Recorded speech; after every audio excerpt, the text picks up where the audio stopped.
What's up? Welcome back. I'm John Stark, MacTheMovieGuy.com, your favorite blind film critic, and today we're going to talk about Daryl Dixon's Season 2, Episode 3. Uh, this is on AMC Plus, and it still does not have audio description because, I don't know, AMC Plus, it's just not a priority for them.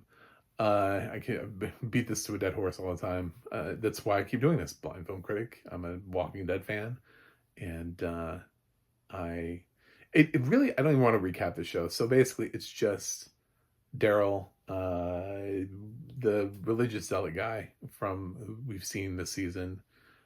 He wants to try to do this thing where he thinks LeBron is the uh, I don't know, like his blood. Basically, it's the Last of Us. That's the quickest way to get to this, where his blood is specific because of the situation he was born into, and that he is impervious. And by testing that they'll find out that they're cured of the. And it's like, well, that's a bold choice. And Daryl, of course, wants to stop it, and leads to that conflict. And also, Carol's now in France, which is like the fastest way anybody's ever gotten to France before. I didn't even realize. Could you imagine watching, like, we've watched like 11 seasons of The Walking Dead and they barely moved. She's made it to France in 3 episodes. It's like,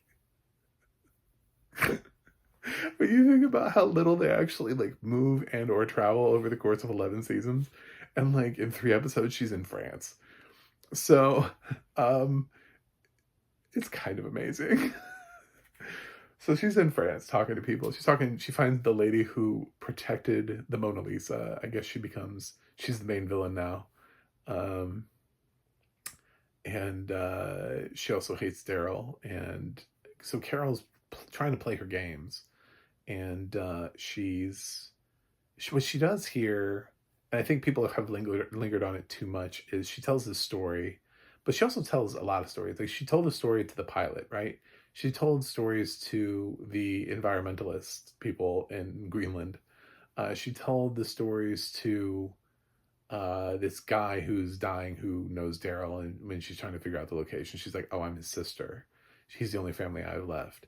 So, I mean, she tells the pilot that she's looking for her daughter and in France when we know her daughter's dead. She says some other bullshit to the people in Greenland about, community of being together. And she tells people what they want to hear all the time.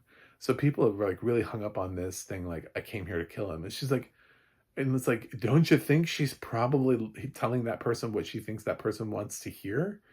Like, because that's what I think. I think Carol's very good at that. I think that's what Carol's always been good at. When you go back to the days of her putting a smile on and trying to get into the community, and making cookies and stuff like that, everybody was like, well, this seems like odd for Carol, but she was really good at that. She's really good at being whoever she needs to be at any sort of situation, and then also watch her back, uh absolutely watch her back. um so, she's not there to kill Daryl. No, she's bullshit. So yeah, Daryl, meanwhile, is trying to save the kid, and gets him out and uses his crossbow or whatever and saves him, and tells LeBron to run, and what's her name, Sophie or whatever, that's also to run with him. But unfortunately, Sophie gets caught, so does Daryl. They end up in jail together, and he's telling her of there's this kind of really nice moment because they've kind of developed as a relationship, and he's telling her about stuff, and hinting to her what the world would be like if she followed him back to America, from, I guess, their time really in any of the communities. I mean, like, what he describes is true of some of really any of the communities he was in, although it seems uh I don't know that it seems really specific. I mean, his stuff is really just like, I don't know, you'll be able to sleep in, and you can do whatever you want. You can just kind of stare at the ocean. I don't know, like, I don't know. I can't remember exactly what he said, but it's very generic stuff. No worries.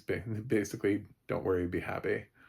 Um, and I love that these people think that they can break Daryl. It's like Daryl was trapped in a room where they just kept playing that same obnoxious song over and over again, and that didn't really break Daryl. He just kind of played along with Negan, but he wasn't really broken. So yeah, I don't know. One of the things that didn't work for me in this episode is the fact that uh, the thing was that they've been trying to convince Daryl that to stay, right? Because he, uh, because this is his community, and because he wants to go home. And he's been very clear. I have people home. I have kids. I need to get back to them. And then there's this thing where the bad guy. I'll just call him the bad guy because I can't think of what his name is. He'll probably be alive for one more episode anyway. I don't know. Um, he gives this speech about like this righteousness thing about like religion in your life, and it gives me purpose, and I'm part of a community and the greater good, and you don't know what it's like because you're out there on your own. It's like, dude, you don't know Daryl at all. That's not his character. If anything, the reason he's out here is because he was trying to find a lost member from his community from like seasons ago, like years have passed, and he's still trying to find Rick Grimes. So we've already found him, technically. Daryl just doesn't know. The Ones Who Live is over. We found Rick. He's been reunited. If this show ever ends, Daryl will get to go back, and hopefully Andrew Lincoln will come back and they'll have their reunion for the finale of Daryl Dixon, where everybody will be like, oh my God, we're all back together again. But so he's on a fruitless adventure at this point because he'll never find Rick because Rick was found because Michonne did it. So yeah, but he has a community, and he absolutely has fought for other people. He's raised other people's kids. He chose the community over his own brother. I mean, like, everything along the way is like everything that was anti-Daryl. So this speech was so dumb. It was just really weird writing, and I don't know, but it still doesn't have audio description, so this is a pretty easy recap. Lots of just like zombie fighting, and like Daryl shoots a crossbow into something. I don't even know what, it's like shit.